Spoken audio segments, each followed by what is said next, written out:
Today I'm going to take you on another numismatic journey, but this one's going to be about a single word, the linguistic roots of the term planchet. Now, why is this important? Well, in the world of coin collecting and manufacturing, the term planchet is very important. It refers to a specifically prepared metal disc that eventually become a coin. Now, I want you to think of it as a blank canvas for a coin.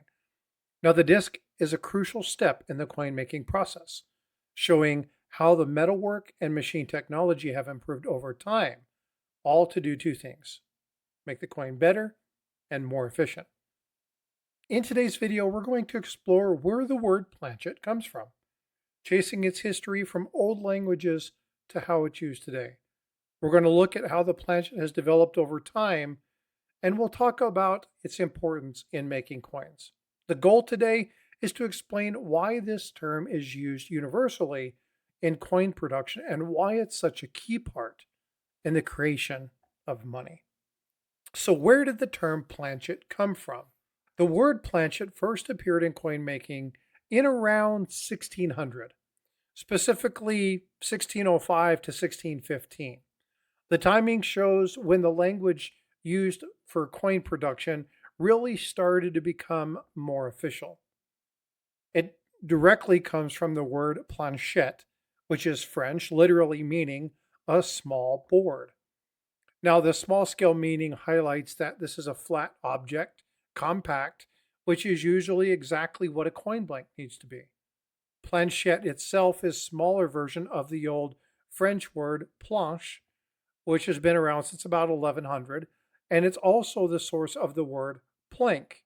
Now, we know this as a flat board, piece of wood, slab, but planche and plank refer to a Latin word called planca. The term likely came from classic Latin, simply flat. The constant flatness throughout the world's history shows that a coin essentially will be flat. Now, this is nothing new, and this is the etymology of it. Great, but why is it important? Well, if you've watched my live streams where we talked about the specific language of coins and how it's not always the best word that's used, it is very important that we understand the intent of that word and how it can help us better understand the process of coin making and coin collecting. Fun fact: the original term planchet was actually used for something way earlier and way different. Historical documents from China's Song Dynasty around 1100 AD described a practice called Fuji. Now, this is planchet writing, and this was involved in utilizing a small board with a needle that was created for what they called automatic writing. It was believed to help communicate with ancestral spirits. Now, this alone shows you that the original term for the small flat object had a very specific purpose long before it was utilized for the metal discs in coin making. The adoption of the word planchet for coin blanks in the early 1600s marked a key moment when minting terms became more standardized. But just because we utilize it doesn't mean that's its only purpose. The way the word planchet changed from the general meaning of small flat board to today's specific meaning of a metal disc ready for coinage shows the clear shift in its meaning over time. Now, there's other words you're going to hear: planchet, blank, and flan. Now, these are a little bit different. The older word for a planchet is flan. Now, planchets are commonly called blanks, and flan is synonymous with a blank or planchet, but they have different meanings. They have different stages. Flan itself comes from flatir. It's a French word meaning to beat flat, especially in the context of medieval coin making. What this suggests is that a flan might have been the main term when discs were mainly hammered flat by hand. The appearance of the planchet in the 1600s means the new term became more popular as minting techniques became more and more advanced, perhaps emphasizing the disc that was prepared.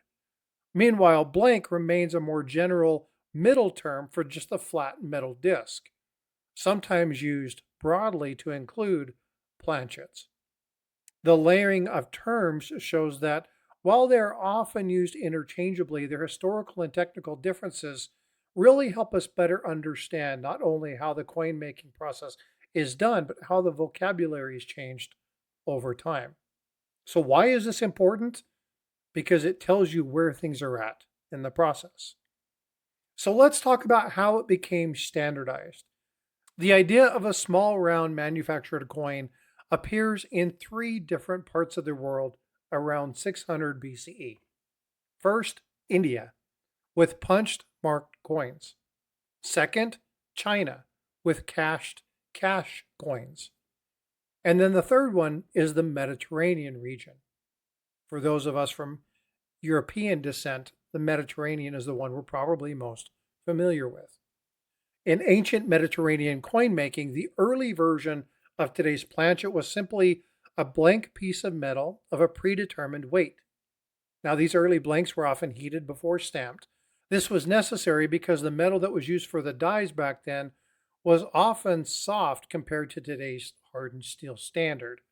And without heating, they would have worn out or broken too quickly. Initially, blanks were often made by casting, where molten metal was poured into a melting pot and poured onto a flat surface. These were poured onto what's called a lens shape. Now, the blank was placed on a lower die, often the shape of the anvil, and then the upper die was then hit with one or more hammer blows. The idea of a thin flan coin was notably introduced during the Sasanian dynasty of Iran around 220. Now, this involves stamping raised designs on both sides of a thin metal disc. Now, this technique would later spread to Northern Europe through influencing rulers like Charlemagne. Flan is often used to describe the metal disc before it gets its design. For almost 2,000 years, coin making basically remained unchanged. However, as more coins were needed, faster and faster methods developed. One improvement involved hammering metal into large sheets instead of individual blanks, and then cutting out the coins. Problem with this is that the coins weren't perfectly round, and this allowed for, or encouraged, I should say, illegal practice called clipping. Now, we've talked about that a bunch in my streams. This is where part of the coin's edges were cut off to steal some of the valuable metal. And to fight clipping, important innovations appeared, such as milling or reeding. These are carved lines or patterns and were put into the edge of the coin. A major technological leap happened around the 1500s with the invention of the screw press. I did a video on that. We'll talk about that in just a few moments. Now, the screw press changed the coin production by making perfectly round coins. They were much harder to counterfeit and less likely to be clipped. They were pre-formed disc, and screw presses during the marked period standardized and were more accurate way to make coins, setting the stage for the more highly automated processes that we know today. Now, the improvements that were made throughout the various ones, the Olnhorn press by the United States Mint created even more production speed. The development of coin making technology went from simple hand hammering to advanced mechanical presses. It required shaping the planchet into a standardized pre-prepared component. Now, this mechanical evolution naturally required more uniformity and a consistently size-shaped planchet, and it became the standard for the new machines to work efficiently, changing it from a very simple metal disc to a very crucial engineering part for mass production.